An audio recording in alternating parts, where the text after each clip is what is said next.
Uh, let's now examine one of the most common problems faced in concurrent processing, which is the producer-consumer problem. The general statement in this problem is as follows.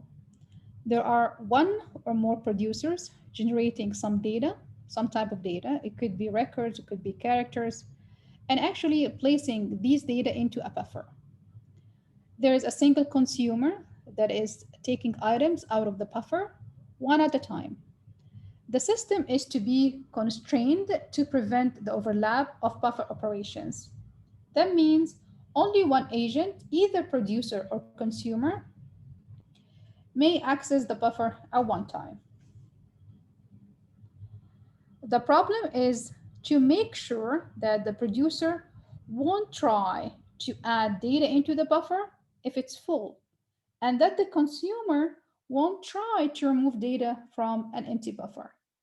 We will look into a number of solutions to this problem to illustrate both the power and the pitfalls of semaphores. So in this figure, we can see that we have a buffer. I'm going to call this buffer, a buffer for me like an array. So buffer B, and this buffer is infinite. So there's no size limitation on the buffer. It could be of size of any size. It could be 100, it could be 100, but it's in this problem first we will discuss is for infinite buffer to solve for actually used for the producer and consumer problem. The producer can generate items and store items in the buffer at its own pace. Each time an index n is used into the buffer should be incremented when the producer generate an element or generate item into the buffer. The consumer, on the other hand, is actually proceeding in a similar fashion, but may make sure that it doesn't attempt to read from an empty buffer. At this point, the consumer makes sure that the producer has actually advanced beyond another index, which is called out. The out is used to reference where the consumer um, will actually consume data from. So n, you advance the n once every time we add an element, and we also advance the out every time we remove an element. So we advance the elements when a producer generate item and place it into the buffer, and we advance the out when the consumer would like to remove or to consume element or item from the buffer. At all point, we should guarantee that n is always greater than out. Otherwise, the consumer will try to remove data from the buffer or consume data from the buffer, and the buffer is empty. So this is wrong. So we have to keep tracking at all time that n exceeds the out. Now assume that we are actually trying to implement this using binary semaphores. Let's see a first incorrect solution to this problem as a first attempt. In this attempt, rather than deal with the indices in and out, we can simply keep track of a number of items in the buffer. So we're going to use the number of items in the buffer, n, which is just the difference. So n is just the difference between n minus out. So instead of just keeping tracking in and out, we can just use the difference between them to indicate the number of elements in the buffer. The semaphore S at this point is used to enforce mutual execution, and the semaphore delay is used to force the consumer to sim wait if the buffer is empty. So we can see that the solution seems rather straightforward. The producer is free to add to the buffer at any time.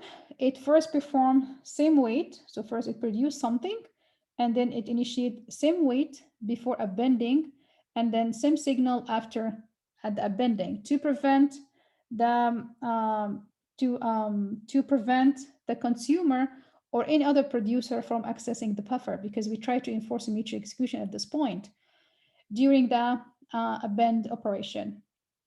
Also, while the producer is in the critical section, the producer increments the value of n, because now it actually appends something into the buffer.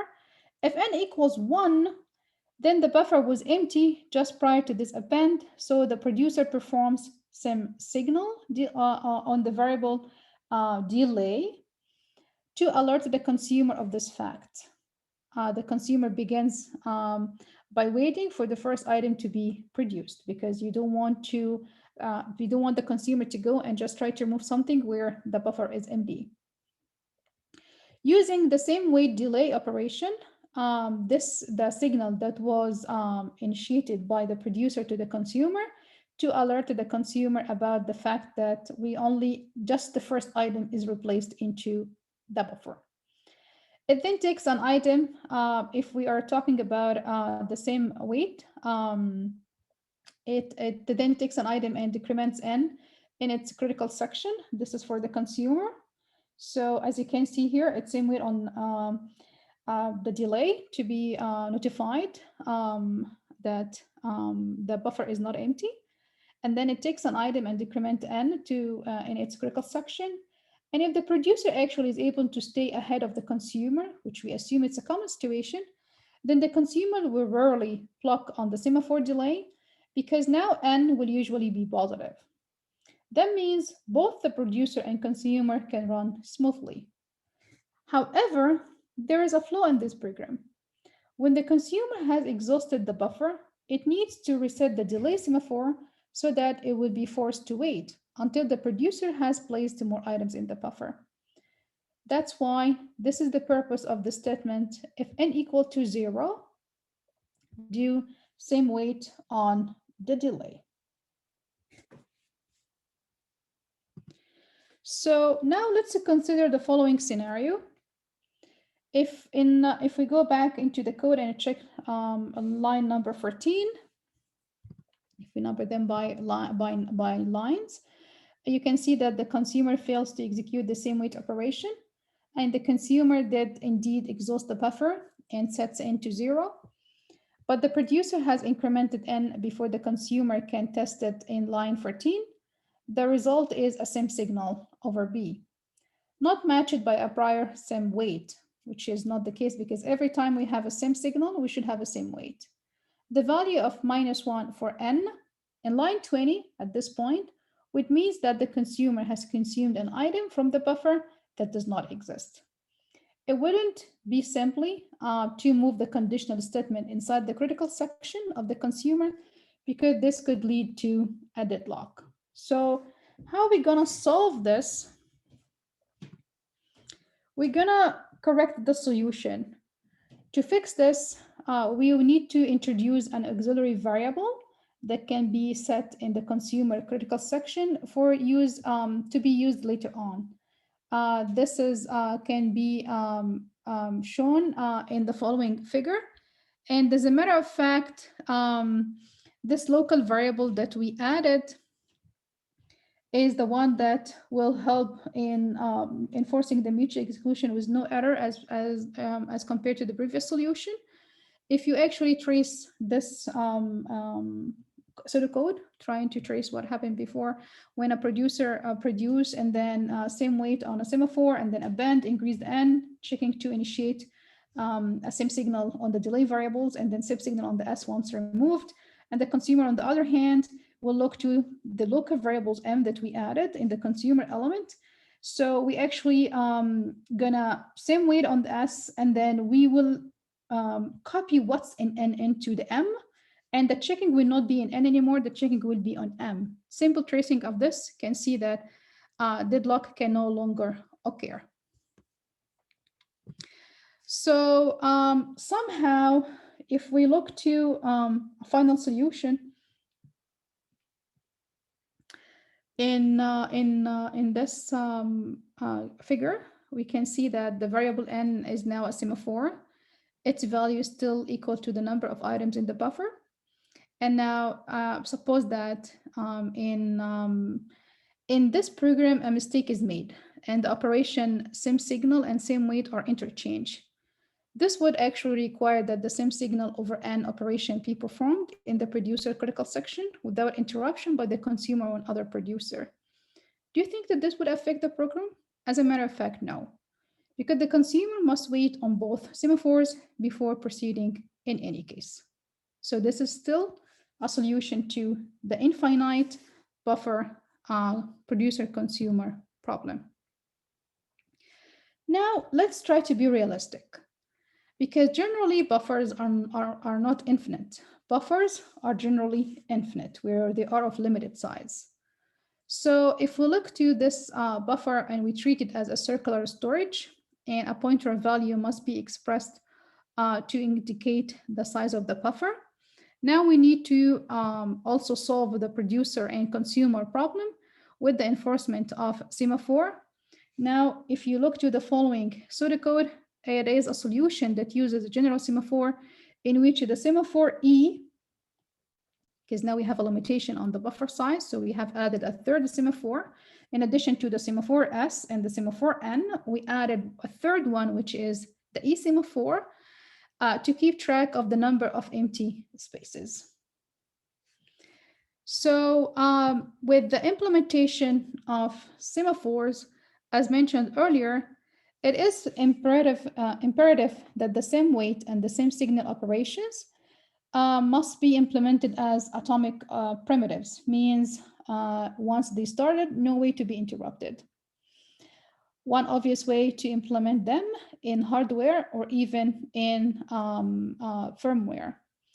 Keep in mind that there are a variety of schemes which might be suggested to implement same weight and same signal other than atomic primitives, but they failed. It didn't work. Actually, problems of deadlocks and starvations took place. So a solution to enforce mutual execution using semaphore is to allow those two operations to be atomic primitives or even using hardware or firmware. The essence of the problem itself is the mutual execution, which we know the fact that only one process at a time may manipulate a semaphore with either a same weight or same signal operation. Thus, any of the software schemes which we have discussed before as the Dickers or even the Peterson algorithms could be used, and actually this would entail a substantial processing overhead. Another alternative is to use one of the hardware supported scheme for mutual execution. So in the following figure, you can see that we can use the compare and swap instruction in this implementation. At this point, for single processor system, it's possible actually to inhibit interrupts for the duration of the same weight or the same signal operation. And once again, the relatively short duration of these operations means that this approach is reasonable, either by using the compare and swap instructions or even by enabling and disabling interrupts.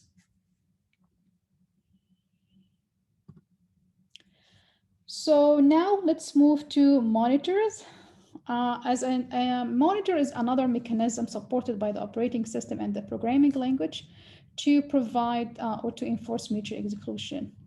So the monitor is a programming language construct that actually provide equivalent functionality to that of semaphores. And it is actually easier to control as compared to semaphores. The monitor construct had been implemented in a number of programming languages, including Pascal, Pascal Plus, Modula 2, Modula 3, and even Java. It has also been implemented as a program library. And actually, this allows programmer to put a monitor lock on any object. In particular, for something like a linked list, you may want to lock all the linked lists with one lock, or have one lock for each list, or have one lock for each element of each list. A monitor is considered as a software module consisting of one or more procedures, an initialization sequence, and a local data. The brief characteristics of monitors can be summarized as follows. The local data variables are accessible only by the monitor procedures and not only by any external procedure. When a process enters the monitor, it enters the monitor only by invoking one of its procedures. Only one process may be executing in the monitor at a time, Any other process that have involved the monitor are blocked, waiting for the process to become available. The first two characteristics are actually from the object-oriented methodology. Indeed, an object-oriented operating system or object-oriented programming language can readily implement a monitor as an object with a specific characteristics. And by enforcing the discipline of one process at a time, the monitor is able to provide mutual exclusion facility. That means the data variables in the monitor can be accessed by only one process at a time. And that means a shared data structure can be protected by placing this data structure in a monitor. If the data in a monitor represents some resource, then the monitor provides a mutual exclusion facility for accessing the resource. To be useful for concurrent processing, the monitor must include synchronization tools. For example, if we assume that a process invokes the monitor and while in the monitor must be blocked until some condition is satisfied. So the process is blocked until some condition is satisfied. A facility is needed by which the process is not only blocked, but releases the monitor so that some processes may enter later. And then later on, when the condition is satisfied, the monitor is again available. The process needs at this point to be resumed and allowed to re-enter the monitor at the point of its suspension. So monitor, they support synchronization by the use of condition variables. So this is where we first introduce condition variables. And these condition variables are contained within the monitor and they are accessible only within the monitor. Condition variables are a special data type in the monitor, which are operated by two functions. The C-wait over the conditional variable looks similar like to what we did on the semaphores. We have a wait and signal, but now the wait and signals are not on semaphores, they are on condition variables. So C-wait and C-signal. In the C-wait function, the execution is suspended for the calling process on the condition C, and the monitor is now available for use by other processes. On the other hand, when the C-signal function is called, that means we resume the execution for some processes that are blocked after the C-wait on the same condition. If there are several such processes, you choose one of them. If there is no such processes, do nothing. Please keep in mind that monitor wait and signal operations are different from those from the semaphores. In the fact that if a process is in a monitor, signals and no task is waiting on the condition variable, the signal is lost. So the following figure illustrates the structure of a monitor. Although a process can enter the monitor by invoking any of its procedures, we can think of a monitor as having a single entry point that is guarded so that only one process may be in the monitor at a time. Other processes that attempt to enter the monitor will join a queue of processes that will be blocked waiting for the monitor availability. Once the process is in the monitor, it may temporarily lock itself on a certain condition. It might be one condition or it might be multiple condition 1 up to condition n. So it might temporarily block itself on a condition X, or like whatever the condition X is by issue. Could be done by issuing the C-wait function on the condition variable. It then will be placed in a queue of processes waiting to re-enter the monitor when the condition changes, and then resume execution at the point in its program, followed by the C-wait call. If the process that is executing the monitor detects a change in the condition variable that was blocked on it, it will then issue a C-signal, a function which will alert the corresponding condition queue that the condition has changed. An example of using monitors is shown in this figure to actually provide a solution for the same producer and consumer problem that we talked about it before. But at this point, it is by using monitors. Let's now return to this problem and the solution. We have it with the use of monitor, in particular for a bounded buffer. So this is not for the unlimited one, it's for the bounded buffer problem, in which the monitor module, which is called the bounded buffer module, controls the buffer used to store and retrieve characters. The monitor includes two condition variables. The first one declared by the construct condition. Not full is true, where there is a room to add at least one character to the buffer, and not empty is true, means that there is at least one character in the buffer. So these are two conditions code that we are using. The first one, which is called the not full, when it's true, that means there is a room to add at least one character to the buffer, while not empty is true when it's true, when there is at least one character in the buffer. Now we can see what will happen when we call the producer and consumer. The producer will always do appending, while the consumer will always do take. So a producer can add characters to the buffer only by means of the procedure append inside the monitor. That means the producer doesn't have direct access to buffer. The procedure first check the condition not fill, like not full, to determine, here we go, for the C weight over the condition variable not full, to determine if there is a space available in the buffer. If not, the process executing the monitor is blocked on that condition. And that means some other process, it could be another producer or it could be another consumer, may now enter to the monitor. Later, when the buffer is no longer full, the blocked process may be removed from the queue, reactivated, and resume processing. After placing a character in the buffer, the process signals the not empty condition. A similar description actually can be made to the consumer function. So in this example, we can actually point out the division of responsibility with monitors compared to semaphore.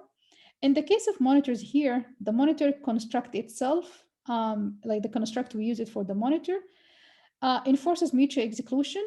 It's not possible for both a producer and a consumer simultaneously to access a buffer. However, the programmer must place the appropriate C weight and C signal primitives inside the monitor to prevent processes from depositing items in a full buffer or even to remove items from an empty one. In the case of semaphores, both mutual execution and synchronization are the responsibility of the programmer. So if we move and look to the code for a new solution provided by Lemson and Riddle, which has actually developed a different definition of monitors using the language Mesa. So this is using the different language called Mesa. Their approach actually overcomes the problem that we just listed before using different extensions of monitors. The Mesa monitor structure is also used in the Module 3 programming language. And in the Mesa monitor, the C signal primitive is replaced by the C notify with the following interpretation. With the process executing, like when the process is executing in a monitor, it will execute the C notify. That means it causes the condition queue to be notified, but the signal process continue to execute. The same for also using the C notify either on the not empty or the not full. So this is just an example of the programming language that actually implement the append and the take functions, but using different shape of the monitors. It's an example. It's interesting to be familiar with some other programming languages other than the traditional Java and C that we used to it. I recommend you to just like have a look at it. It's not required because we don't have the MESA programming language. It's just like an example of monitor usage in different language. The third type of mechanisms that can actually enforce mutual execution, in addition to what we have discussed so far, we talked about semaphores, we talked about monitors. The third one is message passing. So the three types are simple programming language and operating system basis. In message passing, when processes interact with one another, two fundamental requirements must be satisfied. The first one is synchronization, and the second one is communication. Processes need to be synchronized to enforce mutual exclusion. That means cooperating processes may need to exchange information. One approach to provide both of these functions is message passing. So the two processes are actually passing messages between each other. This is where you say they are aware of each other by communication. Message passing has the further advantages that it lends itself to implementation in distributed systems, as well as shared memory multiprocessor and even uniprocessor systems. So message passing systems, they comes in many forms. In this lecture, we will look to it as a general introduction that actually discuss features that typically found in such systems. And the actual function of message passing is normally provided in the form of a pair of